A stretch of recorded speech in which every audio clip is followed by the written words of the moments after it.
오늘 제목은 솔리데오 글로리아가 되겠습니다. 특별히 오늘 본문 말씀은 하나님께 영광을 돌리며 살라 말씀을 하고 있습니다. 우리 고린도전서 10장 31절 말씀을 우리 다 같이 합독하겠습니다. 시작. 그런즉 너희가 먹든지 마시든지 무엇을 하든지 다 하나님의 영광을 위하여 하라. 아멘. 먹든지 마시든지 무엇을 하든지 하나님의 영광을 위하여 하라 말씀하고 있습니다. 여러분, 우리가 다 아는 내용입니다. 그런데 거울 앞에 보듯이 말씀 앞에서 이 말씀을 보면 이대로 못 사는데 문제가 있습니다. 저는 여러분들이 이 하나님 말씀 앞에 다시 한번 그대로 직면하셔서 정말로 여러분 중심에 하나님이 계시고 하나님께 영광 돌리며 살아가기를 우리 주님의 이름으로 축복합니다. 그러면 우리가 하나님의 영광을 위해서 살기 위해서는 전제 조건에 있습니다. 그것은 바로 뭐냐? 우리가 칭의를 받아야 된다는 것입니다. 그러면 하나님 앞에 의로움을 받지 않고는 하나님의 영광을 위해서 살 수가 없습니다. 그러면 칭의는 어떻게 이루어지느냐는 겁니다. 우리는 분명히 죄인 아닙니까? 칭의는 여러분 하나님의 은혜로 이루어지는 겁니다. 그런데 그 은혜는 어디에 나타났느냐? 예수 그리스도를 통하여서 여러분 피 흘림, 또 피 흘림을 통한 여러분 우리를 의롭다 하시는 예수 그리스도의 의에 나타나고 있는 겁니다. 그래서 하나님의 은혜로 예수 그리스도가 보내지고 그분이 담당한 그 십자가의 보혈의 공로로 우리가 죄 사함 받고 이루어졌는데, 이 하나님의 사건을 믿음으로 받아들이는 자에게 여러분 구원이 임한다라는 겁니다. 이걸 뭐가 보증하느냐? 최종적인 권한은 성경이라 이 말이에요. 그래서 우리의 모든 신앙과 삶의 표준이 뭐냐? 성경이라고 이야기를 하는 겁니다. 이 은혜를 경험한 사람들은 모든 삶의 방향이 하나님의 영광을 지향한다라고 설명을 하고 있음을 우리는 보아야 하는 것입니다. 그러니까 항상 전제 조건이 뭐냐? 칭의예요. 우리가 이렇게 하나님으로부터 의로움을 받았기 때문에 우리의 죄가 예수님에게 전가되고 예수님의 의가 우리에게 전가되어서 우리가 하나님의 영광을 위해 살아갈 수 있는 존귀한 자가 되었다라고 이야기를 하는 겁니다. 이게 바로 복음이고, 여러분 이 내용이 오늘 우리를 붙들고 있음을 우리는 알아야 합니다. 그러므로 여러분의 삶이 오늘 하나님의 영광을 위해서 살아야 하는데, 문제는 뭐냐? 우리가 이 칭의에 대해서 가볍게 여기서는 안 된다는 겁니다. 왜냐하면 우리의 실존은 죄와 허물로 죽은 존재라는 겁니다. 우리는 영적으로 하나님과 관계가 끊어졌어요. 죽었어요. 그래서 법적으로도 유죄가 되겠습니다. 우리는 하나님의 영광을 위해 살 수 있는 존재가 아닙니다. 하나님의 창조의 목적대로 하나님을 즐거워하고 하나님을 영화롭게 하기 위해서는 여러분 하나님이 우리를 살리셔야만 하는 겁니다. 이미 우리는 죄와 허물로 죽은 존재예요. 그래서 원래 창조의 목적대로 하나님이 영광받기 원하시면 하나님의 나라에 우리를 들이시고 당신의 보좌 우편에서 우리와 함께 영생 복락을 누리기를 원하시면 하나님이 우리를 살리셔야만 하는 겁니다. 그래야만이 우리는 불가항력적으로 저항할 수 없고, 하나님의 은혜를 경험한 사람들은 그 은혜 아래서 살아났기 때문에 하나님의 영광을 드러낼 수가 있다는 겁니다. 그러니까 칭의 하나님의 은혜를 경험한 사람만이 하나님 앞에서 우리는 하나님을 영화롭게 할 수 있다, 이러한 내용이 되겠습니다. 이 내용을 에베소 2장은 자세히 설명을 해주고 있습니다. 축약을 하면 8절부터 10절까지만 여러분 함께 읽도록 하겠습니다. 너희는 그 은혜에 의하여 믿음으로 말미암아 구원을 받았으니 이것은 너에게서 난 것이 아니요 하나님의 선물이라. 행위에서 난 것이 아니니 이는 누구든지 자랑하지 못하게 함이라. 우리는 그가 만드신 바라 그리스도 예수 안에서 선한 일을 위하여 지으심을 받은 자니 이 일은 하나님이 전에 예비하사 우리로 그 가운데서 행하게 하려 하심이니라. 아멘. 우리가 구원받은 것, 우리가 의롭다 칭함을 받은 것은 하나님의 은혜라는 겁니다. 이 하나님의 은혜는 여러분 예수 그리스도를 통하여서 나타났는데, 우리가 하나님의 은혜를, 믿음을 선물로 받을 때 우리 속에 너희가 구원은 뭐라고요? 하나님의 선물이라는 겁니다. 은혜의 사건이라는 겁니다. 그래서 예수 그리스도를 통하여 나타난 이 하나님의 사건은 인간의 사건이 아니라 하나님의 사건이고, 이 하나님의 사건은 하나님의 능력이라는 겁니다. 하나님의 능력은 예수 그리스도 안에서 인간의 모든 죄를 사했다라는 겁니다. 그럴 뿐만 아니라 우리에게 영원한 생명을 주었다라고 이야기를 합니다. 그래서 우리에게 영원한 생명은 우리가 얻은 것이 아니라 하나님의 선물, 기프트라고 이야기를 하는 거예요. 저는 늘 강조합니다. 선물은 받으면 되는 거예요. 그걸 믿음으로 받으면 되는 거예요. 그래서 여러분, 믿음으로 받는 자에게는 영원한 생명이 주어졌는데, 그 생명을 받은 자만이 하나님을 영화롭게 할 수 있는 것이지, 이미 죽은 자가 어떻게 하나님을 영화롭게 합니까? 내 안에 예수의 생명이 있는 자만이 여러분 하나님을 영화롭게 할 수 있고 살아있는 삶을 살 수 있다라고 성경은 이야기하는 것입니다. 여기서 하나님의 영광에 초점을 맞추기 위해 우리는 몇 가지 질문에 직면하게 됩니다. 도대체 하나님의 영광은 무엇일까? 두 번째, 왜 그것이 모든 것의 목표가 되어야 될까? 세 번째는, 하나님은 칭의를 받은 백성이 어떻게 할 때 가장 큰 영광을 받으실까? 네 번째는, 오직 하나님의 영광이 받으신다면 우리의 성화는 과연 무엇을 의미하는 것일까? 질문에 직면하게 됩니다. 하나님의 영광 많이 듣는데 여러분, 영광이 무엇일까요? 이사야서 6장 3절 말씀입니다. 서로 불러 이르되 거룩하다 거룩하다 거룩하다, 만군의 여호와여 그의 영광이 온 땅에 충만하도다 그랬습니다. 여러분, 하나님의 속성이 나옵니다. 거룩하다 거룩하다 거룩하다, 만군의 여호와여 그의 거룩함이 온 땅에 충만하도다 해야 문장이 맞습니다. 그런데 이사야서 6장 3절에 보면은 뭐라고 이야기합니까? 하나님의 거룩한 성품을, 그의 영광이 온 땅에 충만하다 그랬습니다. 여러분, 거룩은 구별되는 겁니다. 평범한 것과 다른 것을 이야기합니다. 이것을 하나님에게 적용하면 하나님의 무한하심이 거룩입니다. 여러분, 인간은 유한한 존재예요. 그래서 하나님의 거룩함이 세상의 그 어떤 것과 비교할 수 없습니다. 여러분, 하나님은 보석보다도 아름다우십니다. 하나님은 무한히 존재하시고 거룩하신 분입니다. 그래서 성경은 끝까지 창세기부터 요한계시록까지 하나님이 어떤 분인가를 우리에게 가르쳐 주고 있습니다.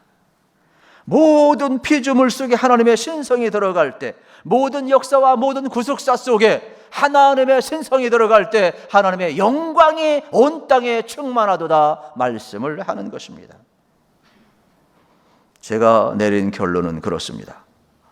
하나님의 본질적인 가치와 아름다움과 위대하심과 수많은 온전하심이 위적으로 비춰지는 것이 하나님의 영광이 되겠습니다. 좀 쉽게 이야기하면 하나님의 모든 속성이, 그분의 성품이 하나님의 영광이 되겠습니다. 하나님의 영광, 여러분, 우리 속에 부어졌을 때 우리는 하나님의 영광을 누리고 그 영광을 어떻게 하겠습니까? 비출 수가 있죠. 반사체로 비추는 것이죠. 저는 조나단 에드워드를 참 좋아합니다. 한 구절을 인용하면 이러한 내용이 나옵니다. 성경에 나오는 하나님의 일하심의 궁극적인 목적은 이 표현을 담고 있다. 하나님의 영광, 하나님의 영광. 그분의 광채는 영광을 피조물에게 비추고 그 주인에게 빛을 반사한다. 하나님으로부터, 그리고 하나님의 무엇인가로부터 영광의 광선이 비치고 빛은 빛의 근원에 반사된다. 그래서 온전한 빛은 하나님의 것이고 하나님 안에 있고 하나님께로 향하는 것이다. 하나님은 처음이고 중간이고 나중이신 것이다. 여러분, 온전하신 하나님의 영광의 빛이 여러분 우리에게 비춰올 때 얼마나 영광스럽겠습니까? 저는 이 말씀이 참 좋습니다. 여러분에게도 하나님의 온전하신 영광의 빛이 꼭 비춰지기를 축복합니다. 다음으로 왜 하나님의 영광이 모든 것의 목표가 될까? 답은 간단합니다. 하나님이 원하시기 때문에 그렇습니다. 우리가 자녀를 키우다 보면 여러분 이거 해 이야기를 합니다. 그러면 자녀가 뭐라고 그럽니까? 아빠 왜 이거 해야 돼? 이거 하면 뭐가 좋아? 안 하면 안 돼? 자꾸 묻습니다. 그때 나중에 뭐라고 이야기합니까? 해. 이거 아빠가 원하는 거야. 이야기를 합니다. 그러면 순종하고 자녀가 하게 됩니다. 여러분, 우리가 왜 하나님의 영광을 위해 살아야 됩니까? 답은 간단합니다. 하나님이 원하시기 때문에 그렇습니다. 모든 여러분 존재하는 것들, 모든 피조물들은 하나님의 여러분 피조물들은 하나님의 영광을 위하여 창조되었다라고 이야기를 하는 겁니다. 우리 성경을 통해서 확인합니다. 우리의 최종적인 권위는 성경에 있습니다. 시편 19편 1절입니다. 하늘이 하나님의 영광을 선포하고 궁창이 그의 손으로 하신 일을 나타내도다.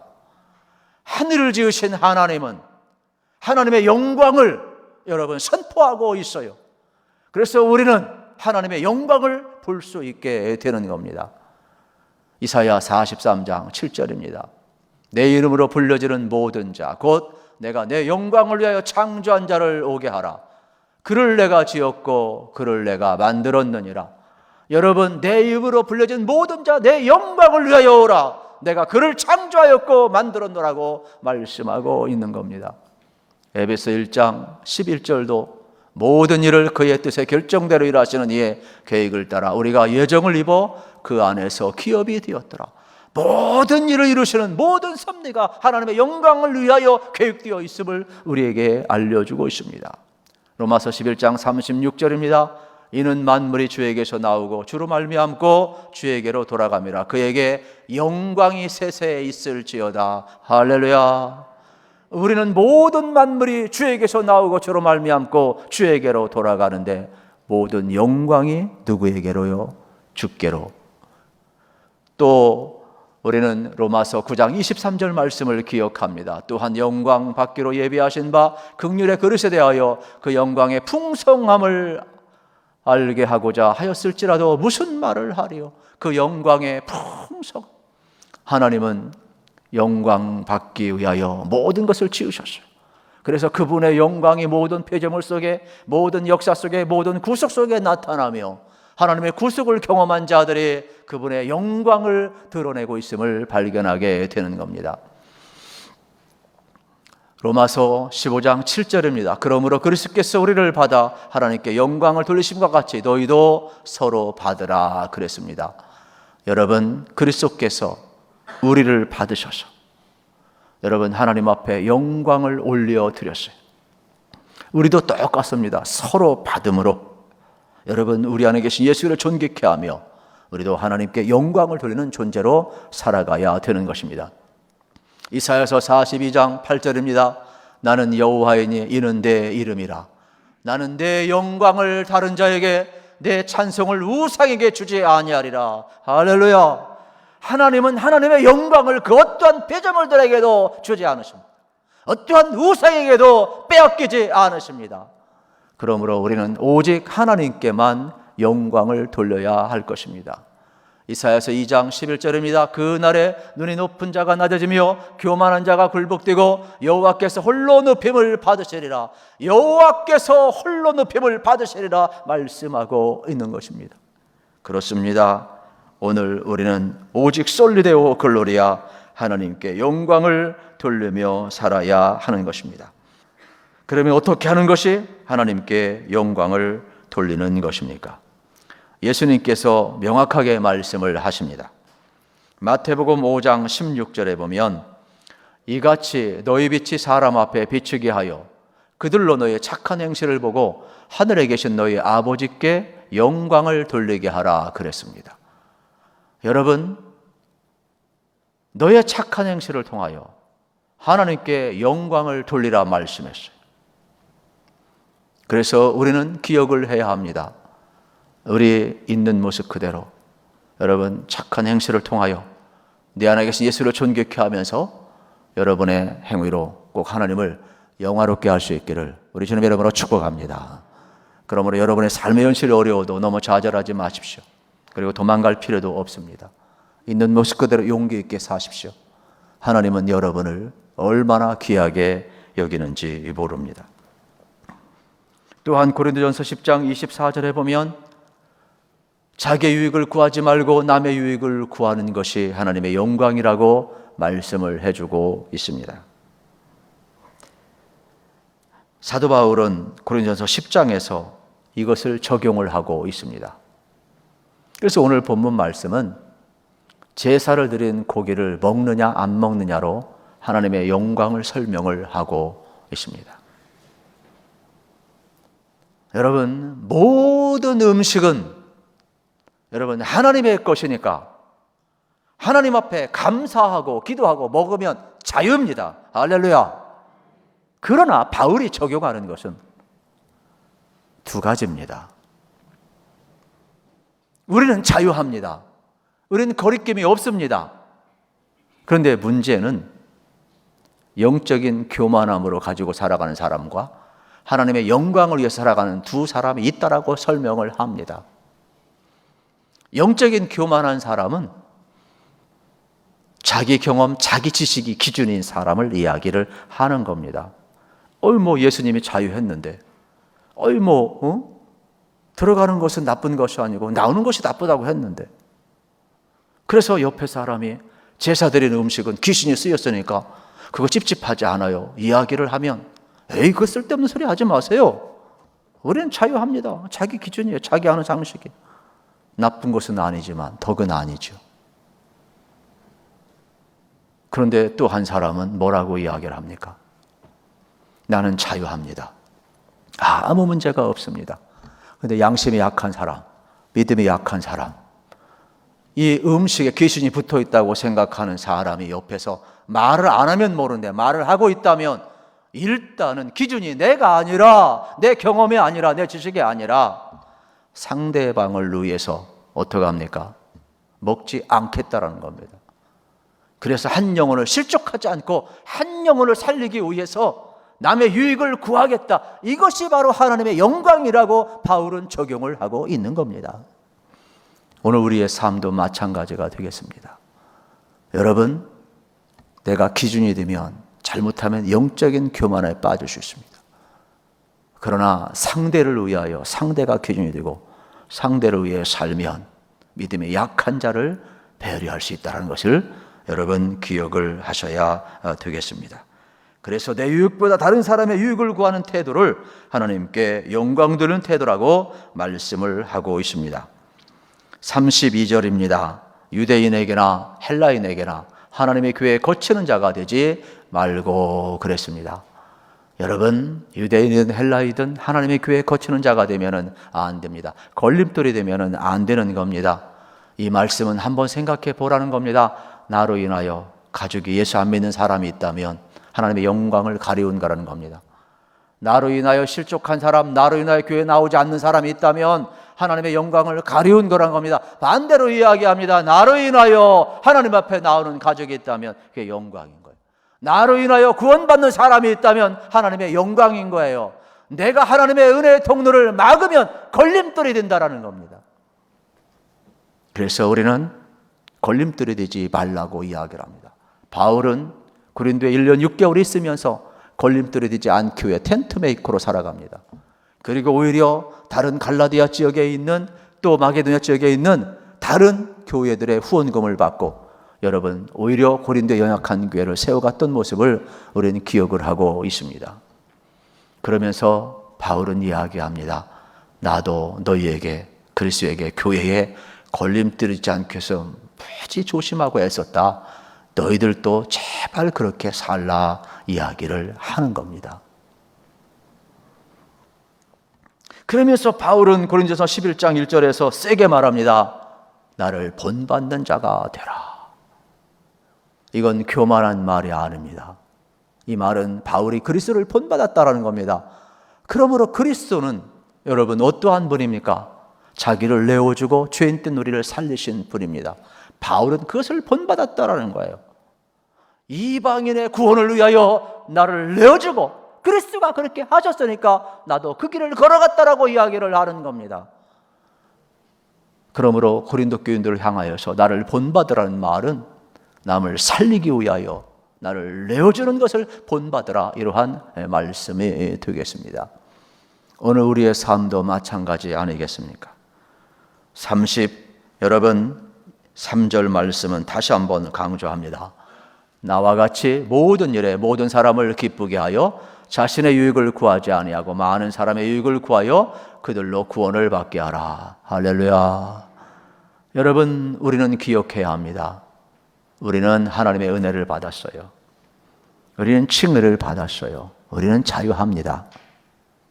그런데 우리가 받은 이 자유는 어떠한 자유냐? 하나님의 뜻대로 살아가는 자유예요.